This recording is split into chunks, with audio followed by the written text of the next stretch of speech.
Vocês vão conhecer melhor hoje uma pessoa extraordinária, Maria Tereza Sadek. Ela tem feito muito para aperfeiçoar o sistema justiça no Brasil. Vocês vão gostar muito de conversar com ela.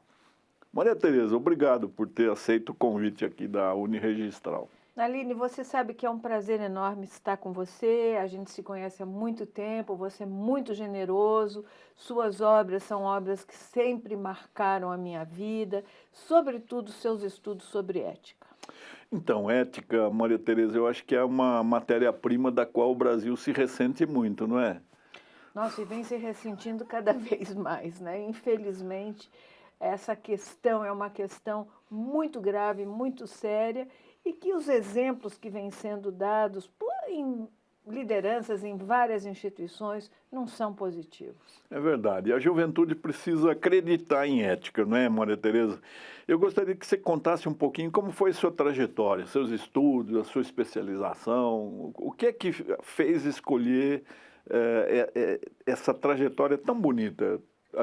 Tudo aquilo que você faz é muito bem sucedido. Você é muito generoso, né? A minha trajetória é a seguinte: eu fiz graduação em Ciências Sociais. Depois eu fiz mestrado e doutorado em Ciência Política.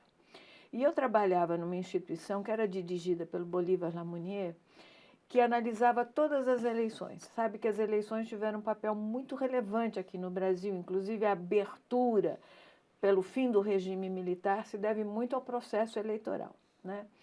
E cada um de nós era encarregado de analisar um aspecto do processo eleitoral. E o Bolívar falou: você, Maria Tereza, vai analisar a justiça eleitoral. Então, meu caminho para chegar no judiciário foi a justiça eleitoral, que nas eleições de 1989 teve papel extremamente relevante. Então, a justiça eleitoral foi o caminho a partir do qual eu comecei a analisar o sistema de justiça como um todo. E aí nós fizemos, isso aí é alguma coisa que eu devo muito ao IDESP, da época dirigida pelo Bolívar, nós fizemos os primeiros estudos sobre o Poder Judiciário. Quem eram os juízes, o que eles pensavam, e foi aí que eu tive o privilégio de lhe conhecer. O privilégio foi nosso, porque o judiciário deve muito ao seu trabalho, Maria Tereza. Os seus livros, os seus debates, todos os cursos dos quais você se encarregou e trouxe uma ideia nova, né? Você trouxe um olhar externo, você não era do equipamento estatal que é encarregado de solucionar controvérsias. Então, esse olhar é um olhar muito, muito importante para nós, né? Eu posso dizer que desde o início da criação da Escola Paulista da Magistratura, você foi uma figura ali notável. Nós precisávamos sempre ter você. Quantas vezes eu chamei e você sempre acolheu, né, participando do aprimoramento. Agora, você acha que o sistema de justiça já passou pela profunda reforma estrutural? Não, eu não acho.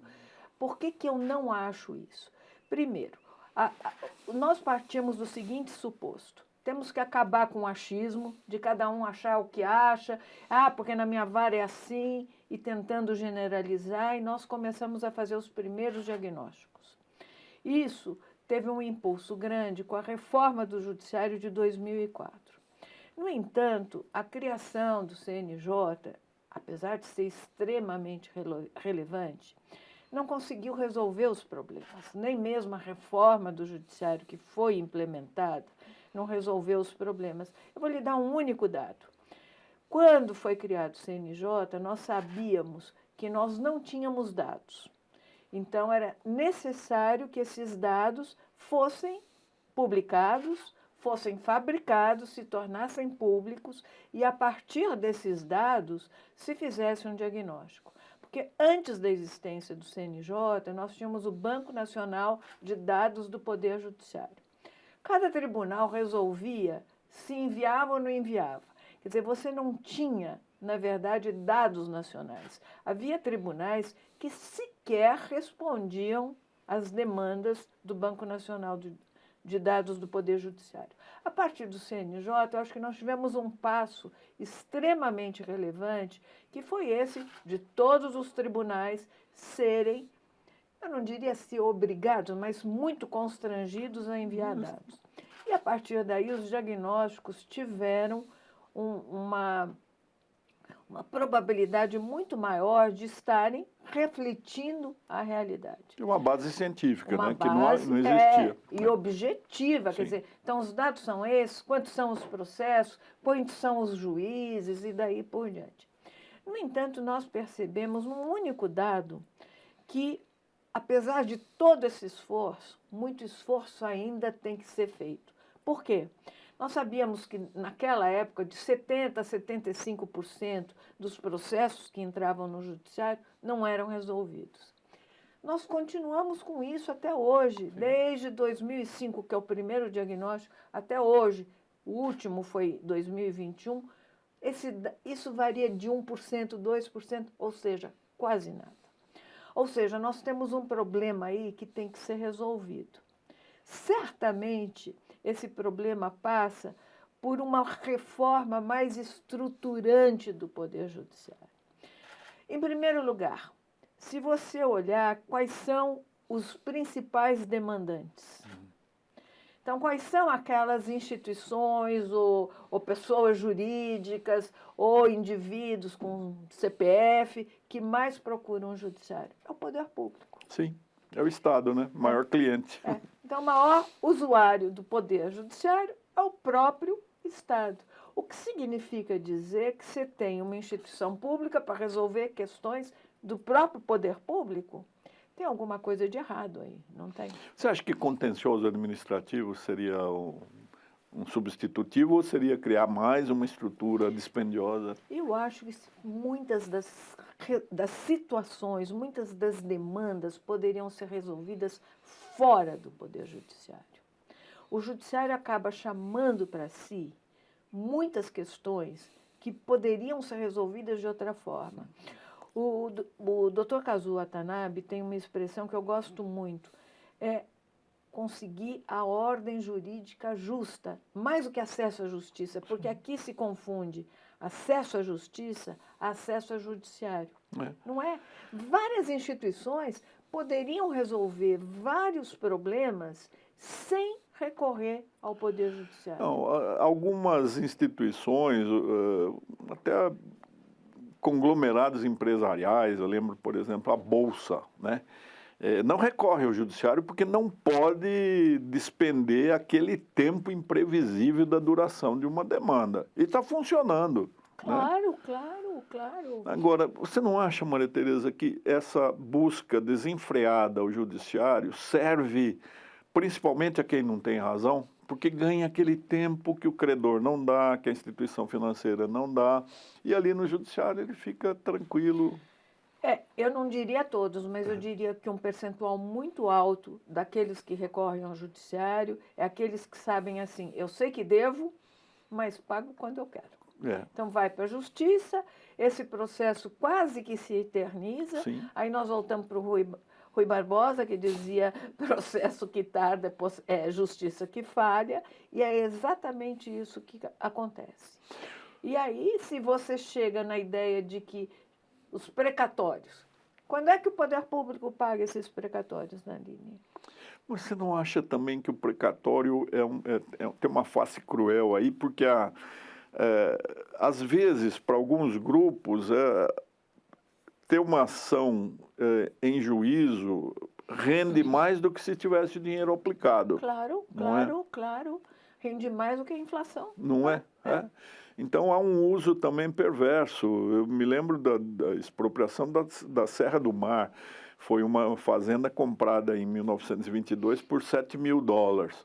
Quando eu entrei no órgão especial, em 2004, o Estado estava pagando 55 milhões por ano para os herdeiros. Não é um absurdo? É um absurdo. E ninguém contesta isso. Nada. E com a conivência aparente da Procuradoria do Estado, da máfia de peritagem, que também existe. Então, e o formalismo, né? O juiz trabalha com aquilo que está nos autos e não tem nenhuma noção, às vezes, da realidade. Muitas vezes não tem nenhuma Não é? noção da realidade. Além do que, nós temos uma questão de possibilidade de fazer recursos que eterniza É um todo e qualquer sistema processo. recursal caótico, né? Absolutamente caótico e vantajoso para uma das partes. Para quem não tem razão, Pra quem- normalmente. em geral, é para quem não tem razão. É. Quer dizer, o Supremo se transformou numa instância recursal, Sim, quando deveria ser Corte Constitucional só. exatamente uma corte constitucional. Ele aceita ser segunda instância do juizado especial. Aquilo que não passa por nenhum tribunal vai Muito bem, diretamente. Nani, exatamente isso. Isso, ninguém pode dizer que isso é funcional. Não é funcional. Sim. O que você faria se você pudesse reformar o judiciário, o sistema de justiça, como se você pudesse, o que você faria? É difícil pensar se eu pudesse, né? Mas, de toda forma, o sistema recursal seria uma das primeiras bandeiras para ser transformado. E você veja, isso causa muita insegurança também, Sim. não é? Há um tempo atrás, em questões criminais, o segundo grau já tinha possibilidade de definir. Depois, isso foi alterado. Depois, alterado novamente. Então, você fica assim, com um grau de insegurança, o que é que vale e quando vale, não é? E eu acho que se tinha que valorizar mais o primeiro grau também. Também acho. O primeiro grau não é valorizado. O juiz ele oferece, na verdade, uma minuta de decisão, né? Porque o pessoal já quer recorrer para o tribunal e aqui também os tribunais locais são casas de rápida passagem, porque vai Exatamente. diretamente para o STJ e depois para o Supremo. Muito bem. E nessa ida e volta, mais de 50 possibilidades de reexame da mesma causa. Exatamente. É surreal, não é? Isso chega a ser surreal. Não é? Quer dizer, então, se você pudesse valorizar o primeiro grau, e mais do que isso, além de valorizar o primeiro grau, você pudesse ter mecanismos de solução de conflitos que não fossem judicializados. Sim. Ou seja, fora do Poder Judiciário. Então, ter conciliação, quer dizer, se tentou ter conciliação pré-processual, tem funcionado? Tem. Mas tem funcionado de uma forma significativa? Não. Então, se você pensasse em todas essas possibilidades que são distintas da judicialização, se resolveria grande parte das demandas. Nós copiamos tanto os Estados Unidos. Lá existem dezenas de fórmulas, né, de composição consensual de controvérsias, né, as ADR. Né? Aqui, nós ficamos na conciliação, mediação e arbitragem. A arbitragem é praticamente judicial. Né? Claro. E eu acho que a gente tem muito a avançar. Nesse campo, Maria Tereza, os cartórios tiveram uma transformação importantíssima em 1988. Eu falo que a estratégia mais inteligente do Constituinte foi transformar aquilo que era uma sucessão através hereditária, né? Sim, os governantes ofereciam cartórios de presente para os seus amigos, né? Agora não, é concurso público de provas e títulos realizado pelo Poder Judiciário. E o delegatário, ele exerce essa função nas 5 especialidades cartoriais como um empresário. Ele contrata os funcionários CLT, ele tem que trabalhar e produzir porque o Estado não coloca um centavo. E os cartórios têm recebido uma parcela, ainda tímida, daquilo que os processualistas não contribuíram para definir o que é jurisdição voluntária ou não, né? Mas há muita coisa ainda. Você acha que essa tendência é saudável? Eu acho que quanto mais você puder fazer com que essas soluções sejam não judicializadas, é muito positivo, muito positivo. Não, e o registro de imóveis, que é essa casa uniregistral do registrador de imóveis, ele tem também um papel interessante na questão da regularização fundiária. Alguma vez você se defrontou com isso, com o percentual de imóveis que são ocupados e aquele ocupante não é dono? Não é? Isso é uma questão social e política, né? De cidadania, não é? Muito importante. Essa distinção entre a posse e a propriedade é extremamente... O uso capião. Quer dizer, como é que nós chegamos nessa situação? Não, o uso capião agora pode ser feito administrativamente. Embora poderia ser mais simples ainda. Existe um formalismo muito grande para uso capião, porque o pequeno proprietário, aquele que está ali, quase sempre ele é vítima de um empreendedor inescrupuloso, ele paga religiosamente as suas prestações. Depois ele, quando era judicial, ele tinha que publicar nos jornais de grande circulação. O edital é caríssimo. Caríssimo, né? Caríssimo. Tem que fazer perícia, às vezes a perícia é mais cara do que o terreninho, né? Então a gente precisaria abrir os olhos para essa situação, né? Você pensou que nós chegaríamos um dia numa nação que tem 33 milhões de famintos? Pois é. Isso é uma situação que é inaceitável de todos os pontos de vista. Nós estamos numa situação em que as políticas públicas sociais são absolutamente ineficientes. Quer dizer, é o que você disse, como é que chegamos nessa situação de ter tantos famintos? Isso é um direito social básico. Não, como a moradia, né? Saúde, moradia, educação. E a educação de péssima qualidade. A educação teve um retrocesso enorme agora com a pandemia. Além disso, você percebe que todos os incentivos teriam que ser canalizados para a educação básica. Sim. Quando você tem muitos incentivos na educação superior que não forma as pessoas para o mercado, que faz com que você aumente o grau de infelicidade da população. Isso, para mim, é muito sério, sabe? É terrível. Maria Tereza, eu fico, às vezes, pensando, a minha vida foi só jurídica, não é? Mas nós temos mais faculdades de direito no Brasil do que a soma de todas as outras que existem no restante do mundo. Será que isso é normal? Eu acho que não, né? Porque é tão fácil abrir uma faculdade de direito, não é? Diferente de abrir uma faculdade de medicina, por exemplo. E olha que a OAB ainda exerce um controle.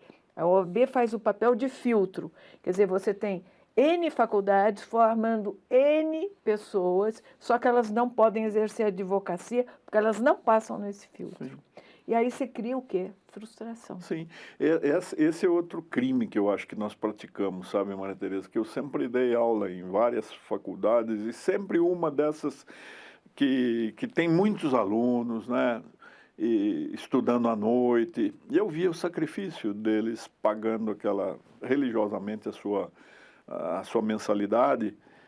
Chega no quarto ano, eles só estão preocupados com a formatura, né? Que no meu tempo era uma comissão interna, a gente fazia festa, bem como amadoristicamente, né? Mas nós fazíamos. Hoje não, eles contratam grandes empresas que fazem baile, viagem, jantar, etc. E no sexto ano, o que ele vai fazer? Pois é. Não é? É isso que eu estou dizendo, aí é uma grande frustração. Mas você está tocando também num ponto que eu acho muito relevante. Eu acho que muitas das reformas que o judiciário poderia, de fato, implementar, têm uma oposição da advocacia muito séria. Pensa nos juizados especiais. Quando eles foram pensados, que era justiça de pequenas causas, não é? Era sem advogado. Houve uma pressão forte da OAB e o que aconteceu? A partir de um certo patamar tem que ter advogado. Então, eu acho que também teria que ter essa conversa com a advocacia. Sim. Porque para os advogados, sobretudo os grandes escritórios, interessa um pouco essa justiça lenta. Interessa bastante, né? Porque ele pleiteia no primeiro honorários, grau. Os honorários. E vai aumentando. Quando eu vou no segundo grau, vou para o terceiro grau, vou até o Supremo. Sim. Então, isso também é uma questão muito relevante. Quer dizer, nós não podemos pensar em reforma do Poder Judiciário sem pensar em todos os operadores do direito ao mesmo tempo. Nós precisaríamos, Maria Tereza, não sei se você pensa assim, repensar o próprio ensino jurídico, porque desde 1827, quando foram criadas as duas primeiras faculdades, é o mesmo modelo, né? O modelo de Coimbra, que era o modelo de Bolonha, do ano 1088, né? Então, os departamentos, cada um brigando consigo, não conversa com o mundo exterior, né? Então, isso gera essa cultura jurídica, que é uma cultura quase sempre distanciada do chão, da realidade. Muito bem, Naline. Eu acho que este é o aspecto mais importante. Quer dizer, para a gente mudar essa cultura, nós temos que mudar as faculdades de direito, a grade curricular, né?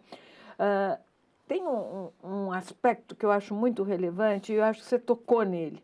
Quer dizer, como é que você pode ter, com tantas as transformações que a realidade sofreu, a mesma estrutura curricular do século XIX aqui no Brasil, não é? Eu acho que agora estamos tendo algumas mudanças. Eu mesmo tenho participado de cursos na Faculdade de Direito do Largo São Francisco, que é introduzindo na pós-graduação uma disciplina chamada Pesquisa em Direito.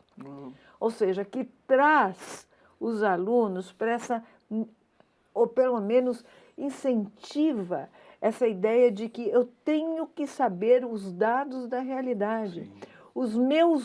As minhas decisões, se você é um juiz, elas têm impacto no mundo real. Elas não me basta conhecer simplesmente a lei. Ou quando você pensa nos concursos para a magistratura, e você participou de vários, quem é que tem que ser selecionado? É aquele que decorou o Código Civil? É aquele que decorou o Código Penal? Ou é aquele que tem alguma noção do mundo real? Na vida. Do mundo concreto. Nós deixamos, com certeza, solucionadores de problemas fora do recrutamento e pegamos aquele que ficou ali na memorização. Memorizou, Não é terrível isso? Isso é terrível. E você falou numa coisa importante, Maria Tereza, que é a questão da consequência, né? E a palavra consequencialismo, ela é polêmica, né? Porque eu penso no consequencialismo à luz do Código de Ética da Magistratura Nacional, artigo 25. O juiz, ao decidir, tem que ter noção do impacto da sua decisão no mundo real.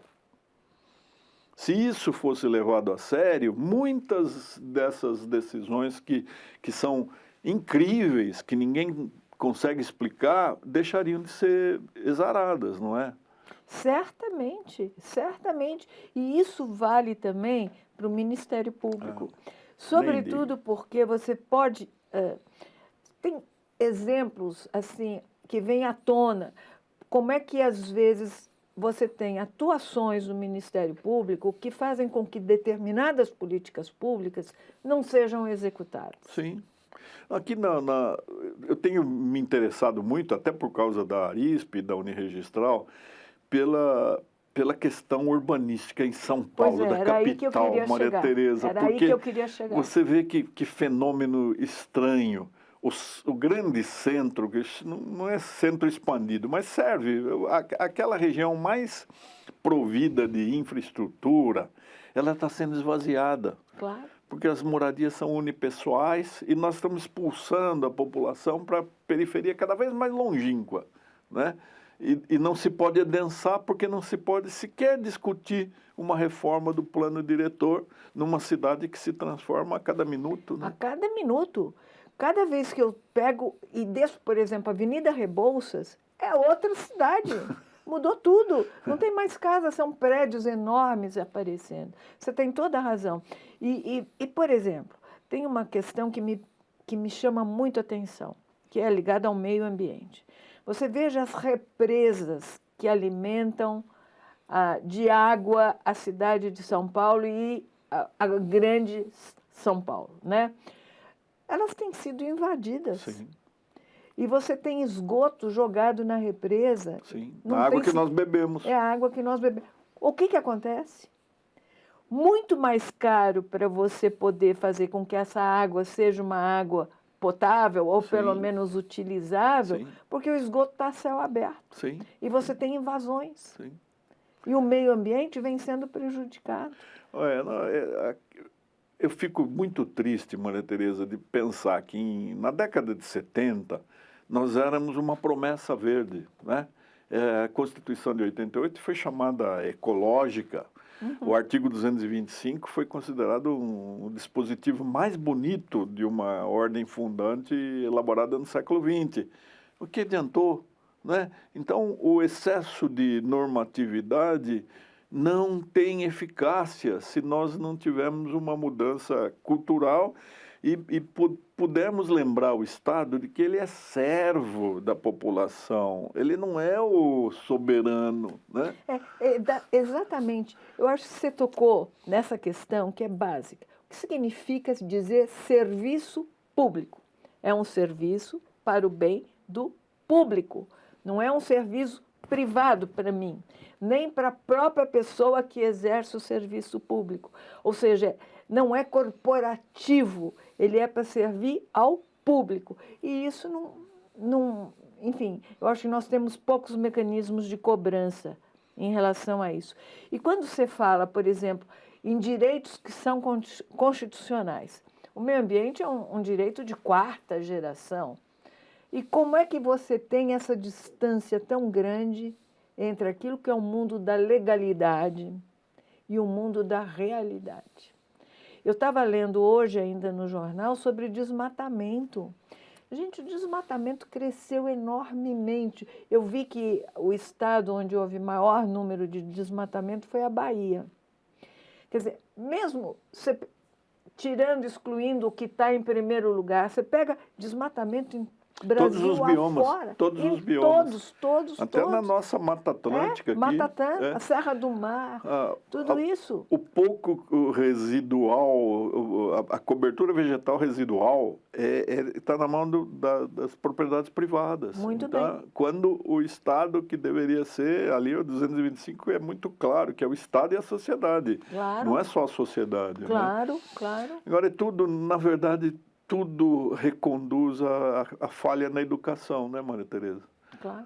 Uma educação de qualidade não seria compatível com o orçamento secreto, com fundões, né, com 40 partidos políticos, né? Isso realmente inexplicável, porque partido significa o quê? Uma posição a respeito de como é que se atua para ter uma sociedade melhor. Não é possível que você tenha 40 ideologias diferentes. E que com os fundos o partido sustenta o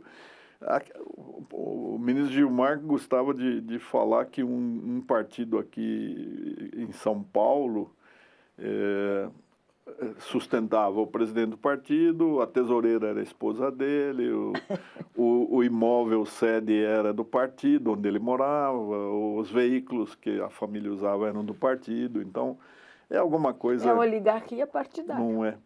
E a política profissional, que é terrível isso, né? Você vê, não há renovação, né?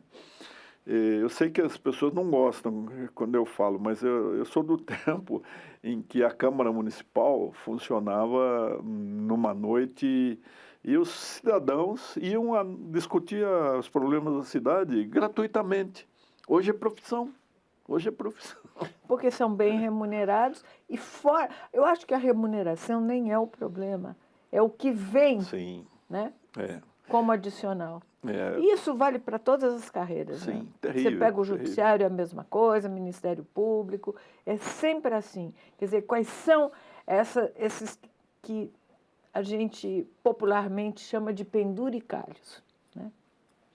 Maria Tereza, você que é perita em tantos temas aí, não é?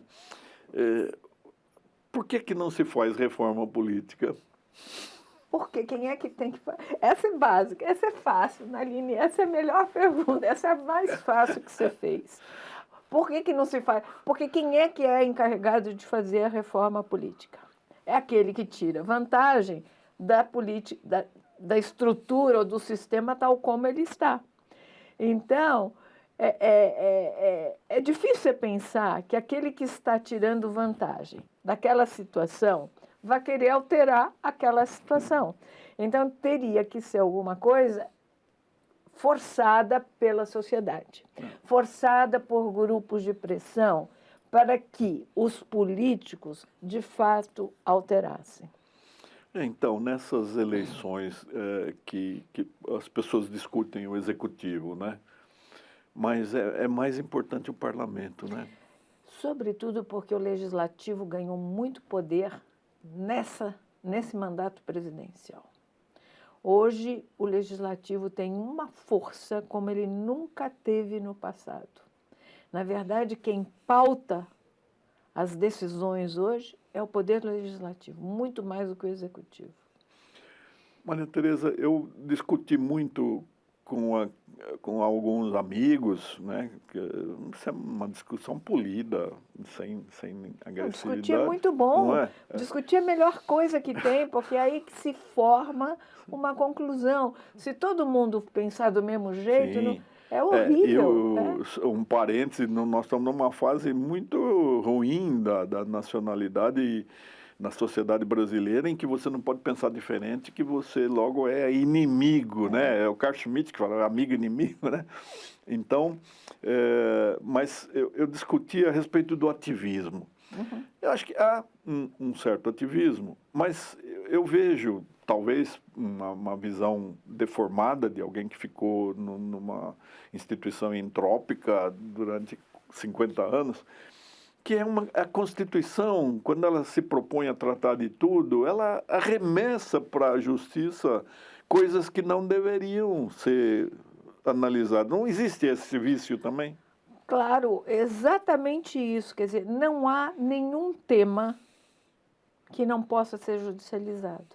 Então, uma Constituição como a que nós temos, que abarca todos os temas, ela, na verdade, incentiva, estimula ou dá terreno para que tudo seja judicializado. Eu digo que ela arremessa no colo do juiz assuntos que teriam de ser resolvidos de outra forma, num diálogo. Que não era necessária a judicialização. Por isso que quando a gente fala de reforma do judiciário, é fundamental que a gente pense em outras portas para ter uma ordem jurídica justa. É outras portas, porque não é o judiciário que tem que resolver todas as questões. Ele resolve hoje em dia se o papagaio de não sei quem... Você lembra dessa questão do papagaio? Quer dizer, como é que que a questão do se o papagaio pode ou não ficar com a dona do papagaio, ou se o gato vai ficar com o marido ou com a mulher. Quer dizer, não faz o menor sentido. Não. O menor sentido. Você pegar um servidor público que ganha tão bem quanto ganha um juiz, que ele vá despender um tempo para responder a questões que poderiam ser resolvidas em outras portas, que não o judiciário. Muito mais rapidamente, mais racionalmente. E de uma forma mais satisfatória. Mais satisfatória, menos dispendiosa. Exatamente. Não é? Então, a professora Maria Tereza Sadek falou uma coisa importante para vocês, jovens, que vão prestar concurso para um dia serem delegatários de uma prestação extrajudicial, né, dos antigos cartórios, porque vocês também têm um dever de atender as partes e tentar solucionar o problema, não é? Não atender apenas burocraticamente e fazer o que o regramento determina, mas lembrar que é um ser humano, é um cidadão que está precisando do seu serviço. Se você puder esclarecer, você evita uma série de problemas. Eu lembro na vara de registros públicos, a maior parte das reclamações que chegavam era problema de comunicação, não era um problema sério, grave. Claro. Não é? Você tem toda a razão. Eu acho que todas as instituições têm o dever, não é que podem, têm o dever de prestar esse esclarecimento e tentar solucionar qualquer tipo de problema. Não tem, o judiciário deve ser a última instância. Até porque ele tem uma imprevisibilidade na duração do processo, que é extremamente lento, e tem uma imprevisibilidade da solução. No Brasil, infelizmente, você não pode dizer que quem tem razão vai ganhar. Não, de Né? jeito nenhum. Outro defeito, acrescentando aquilo que nós estamos falando de excesso de judicialização, é a leitura muito estrita do inciso 35 do artigo 5º, né? Nenhuma lesão ou ameaça a direito ou interesse será subtraída à prestação do judiciário. Isso faz com que haja essa demanda doentia, né, pela justiça convencional. Mas, professora Maria Tereza Sadek, eu gostaria de ficar com Vossa Excelência aqui durante alguns dias, porque são tantas as contribuições, né, que ela trouxe para o sistema justiça como um todo, né, um sistema complexo, porque tem que dar vazão aos milhares de bacharéis que a cada semestre são também arremessados ao mercado de trabalho, né? Então, proliferam as carreiras jurídicas e o Brasil precisa de mais técnicos, né? E não tanto de bacharéis, mas quem sou eu para dizer? Um bacharel já idoso, mas que viveu a vida inteira na justiça. Não, Naline, você tem muita contribuição que já deu e que está dando e que dará ainda. Eu acho que a questão do idoso é uma questão de ter mais experiência. Então, você guarda um monte de experiências que você pode passar para fora. Por exemplo, esse conselho que você está dando para aqueles que vão entrar no cartório. Isso é fundamental. E você só pode fazer isso porque você sabe o que acontece no mundo prático, no mundo real. Sabe, Maria Tereza, tudo que nós falamos talvez chegue aos ouvidos de quem poderia mudar através da economia, não é? Porque sim, a palavra hoje é orçamento, é recursos, né? E nós sabemos que o mundo tem trilhões de dólares ou de euros prontos para investir em países que sejam confiáveis e que estejam levando a sério a descarbonização. Né? Que é uma coisa de salvação da humanidade. E o Brasil assinou esse protocolo para 2030 e não vem cumprindo. Está chegando 2030. Ao contrário, né? Está exterminando o futuro, antes mesmo de conhecer o patrimônio ecológico que nós temos nos nossos biomas, né? Mas talvez através da economia as pessoas possam prestar atenção. Uma esperança que eu vejo, Maria Tereza, é a iniciativa privada. As empresas estão mais conscientes do que o governo, né? Então, eu acho que a gente tem que... Eu sou de reduzir o tamanho do Estado.